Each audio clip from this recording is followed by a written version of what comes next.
kaibigan nyo. Siya si Kuya Jay Morelo, maka-Diyos at makatao at palagi na nandito. Binabahagi ang pagtulong sa kapwa sa sarili niyang paraan. Jay Morelo laging nandyan, hindi ka iiwanan. Kabahagi sa paglingap sa mga taong naghihirap. Palagi niyong isipin na hindi nag-iisa. Jay Morelo makakasama sa pagtulong sa kapwa. Sa simpleng paraan, palaging nariyan. Jay Morelo, kalingap yan. Maraming salamat mga kalingap, kayo ay laging nariyan. Patuloy na nakasuporta sa lahat ng programa. Kay Kuya Magandang hapon mga kalingap, magandang hapon po kay Kuya Bal, Ate Edna at Kalingap Rab at sa buong team ng Kalingap. Shoutout and good afternoon kay Ambassador Kalingap Jose ng Dunsol Sorsogon, kina Deputy Kalingap Tate Papsi and Kalingap First. Shoutout kina Ambassador Kalingap Nick and Kalingap Agnes po ng Davao at kina Ambassador Joey the Great ng Samar Katarman Landing Pad, kina Edna Condors, Boy Tabang, Baby Mix Vlog, and Yansky TV and Biyahing King. And shoutout din kina yan sa landing pad po ng Naga, kina Kalampetos at sa mga kasama ko dito sa Gumaka Landing Pad. Shoutout kina Kalingap Lydia, Billion 6 Vlog and Kalingap Yubal. At sa lahat, magandang hapon po mga Kalingap, kay Mr. J, kay Ting Kagawad. Yan mga Kalingap, samahan niyo po ko sa hapong ito at babalik po ako kina Kuya Luel para dalhin po yung school supply at magdala rin po tayo ng bigas. Yan, salamat po kay Tita Inday PB. Shoutout po kay Tita Inday PB at kay Sister B Considerate, kay Ate Landmarks. Yan, magandang hapon po kina Ate Doldo Mondon. Papasyal po uli ako kina Kuya Luel, yung PWD po na aking pong pinasyalan. Yan tayo po mga Kalingap. Tuloy na nakasuporta sa lahat ng programa. Kay Kuya Val Santos Matubang at sa lahat ng mga kalingap. Kay Kuya Jay Morelo Vlogs, sa mga solidong kalingap.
Nay, magandang hapon uli sa inyo. Mabuti naman po. Kumusta na po kayo? Ayos din. Ano, Kuya Luel, kumusta? Nakita ko nakatambay si Kuya Luel. Nasaan po yung iba niyong apo, nanay? Andiyan, sa karaan. Nasaan po yung nag-aaral na ano, grade 6? At grade 9. Nasa basketball na siguro yung grade 6 na yun.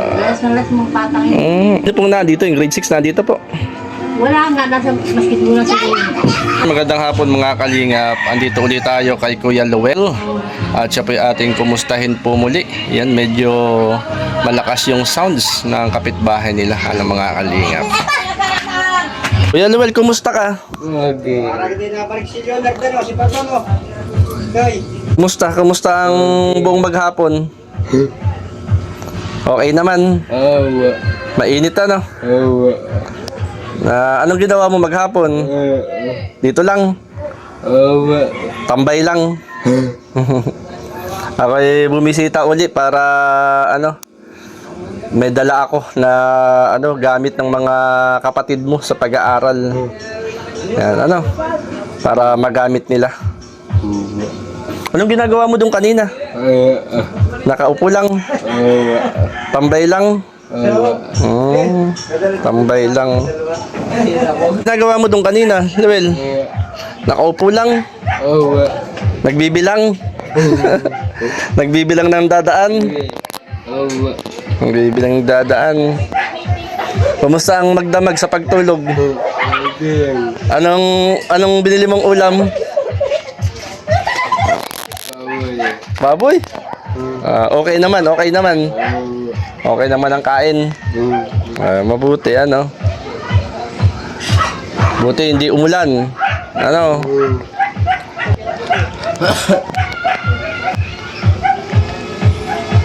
Si Luel ay masayahin. Ayan, na pumasyal uli ako para maiabot lang na kunting biyaya, para sa mga kapatid mong nag-aaral, Hintayin natin. Kumusta pag-aaral?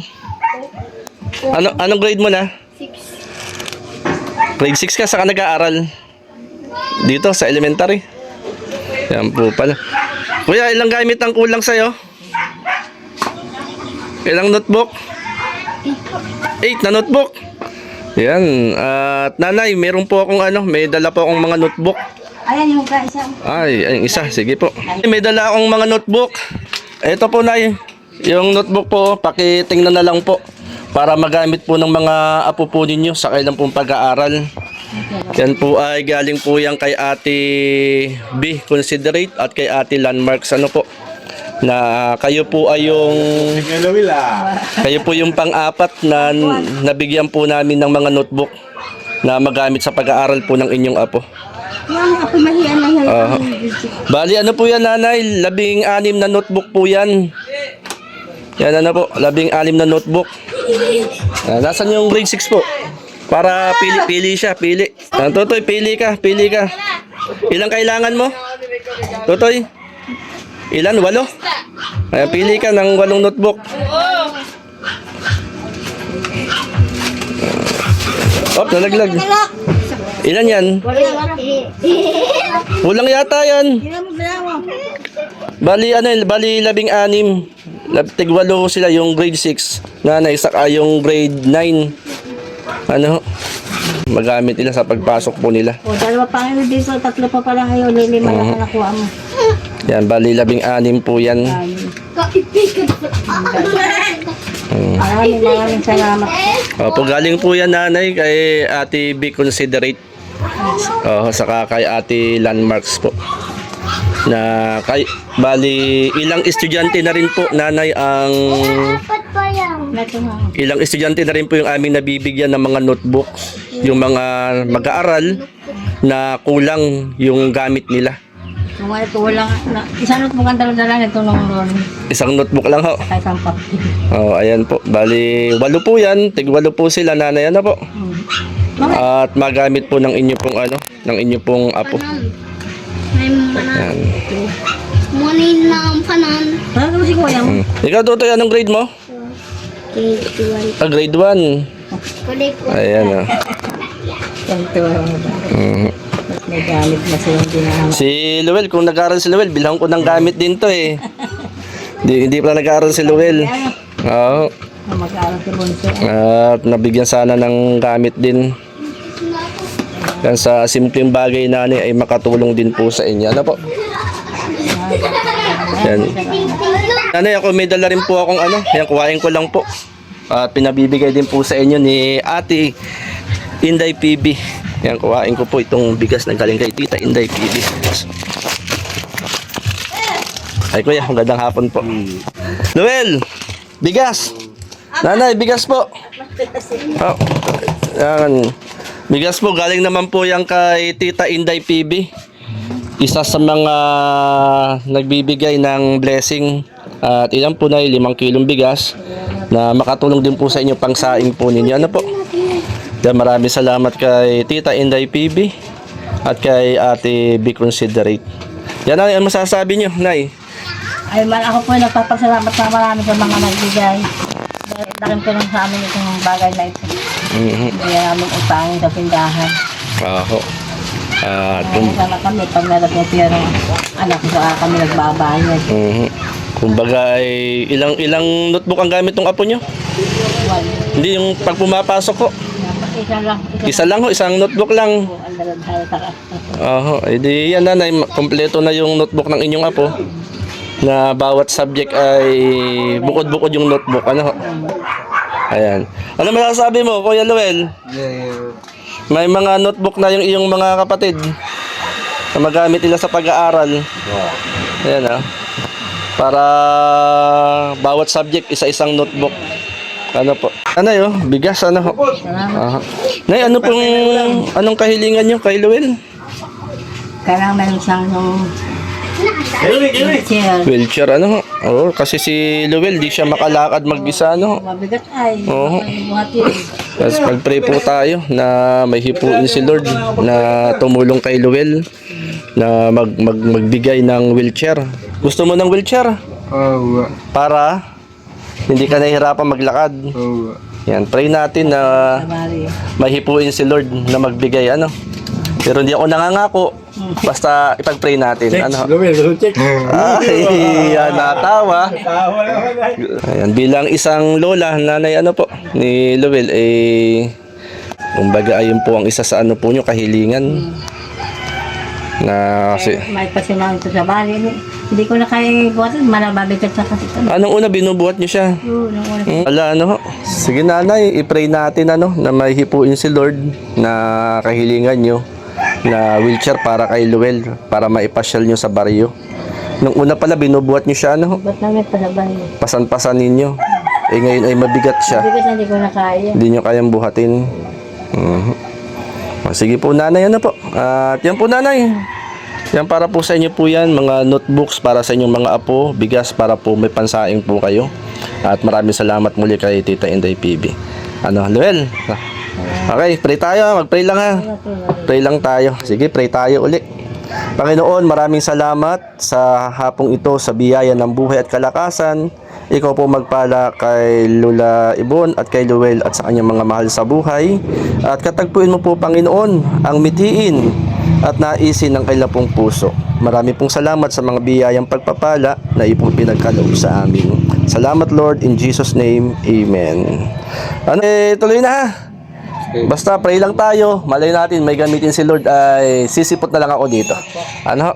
Yan nanay, ako ituloy na rin po. Sige po, maraming salamat. Kayo na po yung bahalang magbigay sa mga apo nyo po ng mga notebooks para magamit din po nila. Ano po? At bigas, pansaing. Oo. Yan, ako ituloy na. Salamat po. Yan, magandang gabi po sa inyo. Anong kahilingan mo? Yun ang kahilingan ni wheelchair. Yan, pray natin. Malay natin, may hipuin si Lord. Kasi siya po ay parang tawag dito, nagapang sa paglalakad. Si Luel. Ayan siya. Pray natin, Luel ha. Pero hindi ako mangangako ha. I-pray natin. Malay natin may gamitin si Lord Tayo? Yan po mga kalingap si Luel. Na ganito po siya, isang PWD. Nung una ay binubuhat siya ng kanyang lola. Yan, kanya lang po siya maglakad. Ayan si Luel. At ang kahilingan po nila ay magkaroon po ng wheelchair. Si Luel dahil hirap maglakad. Hindi na. Nung bata pa nanay, binubuhat niyo siya ano? Binubuhat ko siya nung may kaya ko pang buhatin. Ngayon ay may edad na. Yan no. Ito na kaya.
Yan mga kalingap, ito po si Luel. Ilang taong ka na, Luel? 17 years old. At si Luel mga kalingap ay inborn na PWD. Siya po ay nakita natin dito sa Barangay Kamuhagin. At ngayon pong hapon, naghatid po tayo ng bigas. Salamat muli kay Tita Inday PB. At naghatid din po tayo ng mga school supply para po sa kanyang mga kapatid na 18 na notebooks magamit na sa pag-aaral. At ito po si Noel. Luel, basta pray lang Luel ha. Huwag mawalan ng pag-asa. Tiwala lang tayo kay Lord, marami pong salamat mga kalingap at magandang gabi po kina Kuya Bal, Ate Edna and Kalingap Prab at sa buong team po ng Kalingap. Yan, shout out kina Mr. J and Team Kagawad at pasuporta rin po mga Kalingap Shirley Morelo Vlogs po. At ito po ang yung lingkod, J Morelo Vlogs. Magandang gabi and God bless mga Kalingap. Magandang gabi sa'yo. Sino ako? Kuya J. Salamat, God bless ha.